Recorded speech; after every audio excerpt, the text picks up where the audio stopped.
Bismillahirrahmanirrahim. Assalamualaikum warahmatullahi taala wabarakatuh. Dan salam sejahtera. Apa khabar murid-murid semua?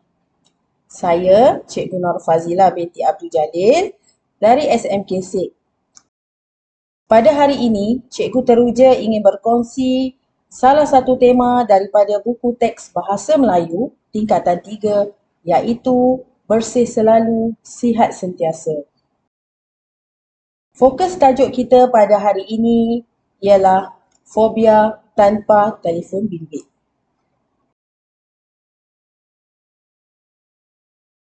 Sebelum kita berbincang lebih lanjut berkaitan nomofobia, cikgu ingin mengajukan beberapa soalan kepada murid-murid semua.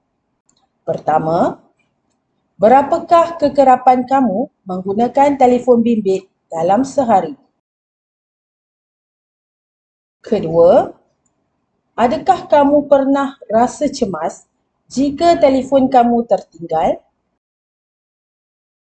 Ketiga, apakah perasaan kamu apabila tidak dapat melayari aplikasi WhatsApp, TikTok, Instagram dalam sehari? Keempat, pernahkah kamu tidur bersama telefon di tangan?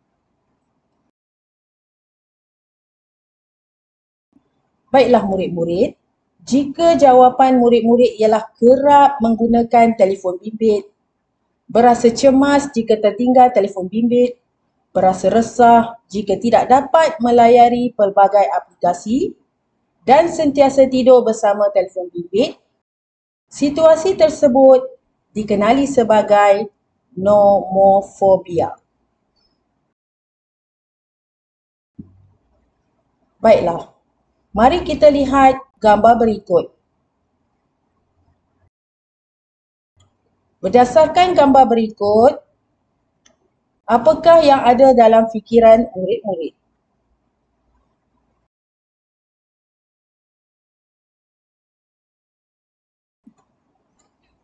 Baiklah, melalui gambar ini kita dapat lihat ahli keluarga ini mengalami gejala nomofobia yang serius.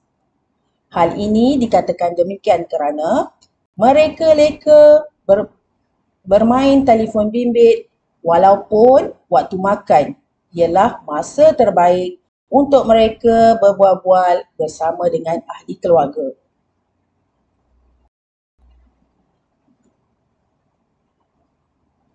Baiklah, seterusnya ialah objektif pembelajaran. Di akhir pengajaran dan pembelajaran, murid dapat membaca dan menerangkan maksud perkataan, rangkai kata, istilah dan ungkapan dalam pelbagai ujaran dengan betul dan tepat mengikut konteks secara bertata susila. Baiklah murid-murid, itu saja perkongsian cikgu pada hari ini. Sehingga kita berjumpa lagi dalam video yang akan datang.